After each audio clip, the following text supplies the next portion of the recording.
Namaste, Hamesha Kusho Bitia. I am JVN Dr. Minakshi, Assistant Professor in Department of Shalakya Tantra, Faculty of Ayurvedic Science, Jyoti Vidyapith Women's University. Today, in this session, we will discuss the chlamydial conjunctivitis. It is a type of infectious conjunctivitis. So, the chlamydia lie midway between bacteria and viruses, sharing some of the properties of both. Like viruses, they are obligate, intracellular, and filtrable, whereas like bacteria, they contain both DNA and RNA, divide by binary fission, and are sensitive to antibiotics. The chlamydia combined from the PLT group, uh, commonly form the PLT group, the Psittacosis, lymphogranuloma, Venereum, and Trachomatis group. So his uh, chlamydial conjunctivitis classification, they can be trachoma, adult inclusion conjunctivitis, and neonatal chlamydial conjunctivitis. So here we will study the adult inclusion conjunctivitis.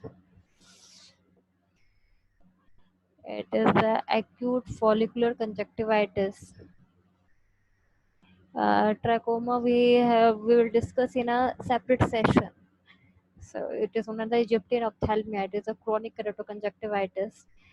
We'll discuss in the separate chapter. Here we'll discuss the adult inclusion conjunctivitis. So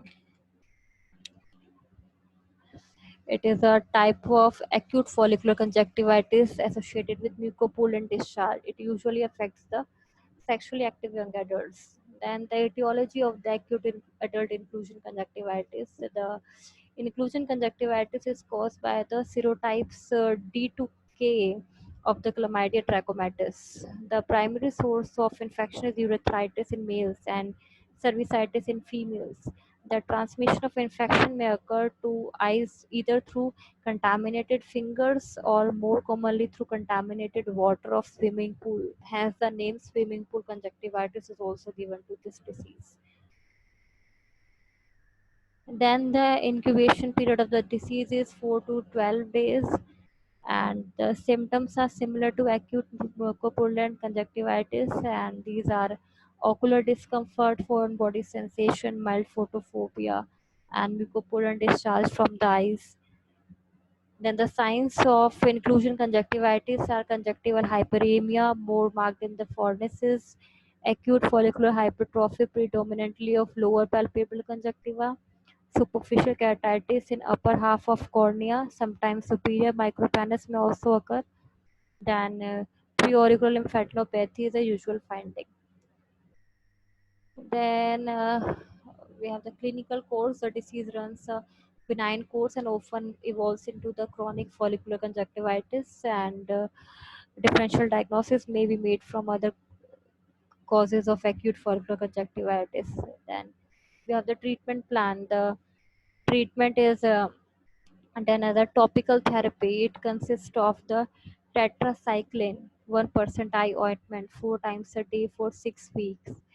Then we should go for the systemic therapy. It is very important since the condition is often associated with an asymptomatic viral infection.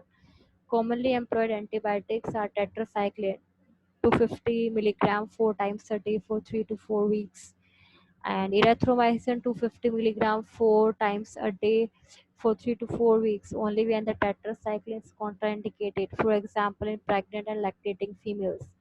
Then we can give doxycycline 100 milligram twice a day for 1 to 2 weeks, or 200 milligram weekly for 3 weeks is an effective alternative to tetracycline. We can also give the azithromycin 1 gram as a single dose in also is also effective.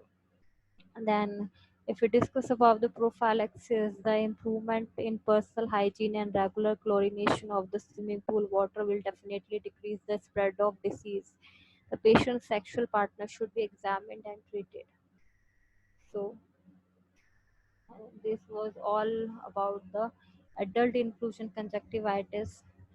The other disease which comes under chlamydial conjunctivitis is the trachoma. I have told you that we will discuss in the separate chapter. Here I can give you a brief review. It is the Egyptian ophthalmia, and it is a chronic keratoconjunctivitis primarily affecting the superficial epithelium of conjunctiva and cornea simultaneously. It is characterized by a mixed follicular and papillary response of conjunctival tissue. It is still one of the leading causes of preventable blindness in the world. And the word trachoma comes from the Greek word for rough, which describes the surface appearance of the conjunctiva in chronic trachoma. And the uh, there's one other disease called neonatal choroidal conjunctivitis. It is again a separate topic which we will not discuss here. So here our session completes of choroidal conjunctivitis. In next session, we will discuss about the viral conjunctivitis, which is another type of the infective conjunctivitis. So thank you so much. This session is powered by Digital Version 2.0 Jyoti Vidyapeeth Women's University. I hope you are satisfied with my digital session. If you have any query, please mention in the comment box. I will resolve it. Thank you so much.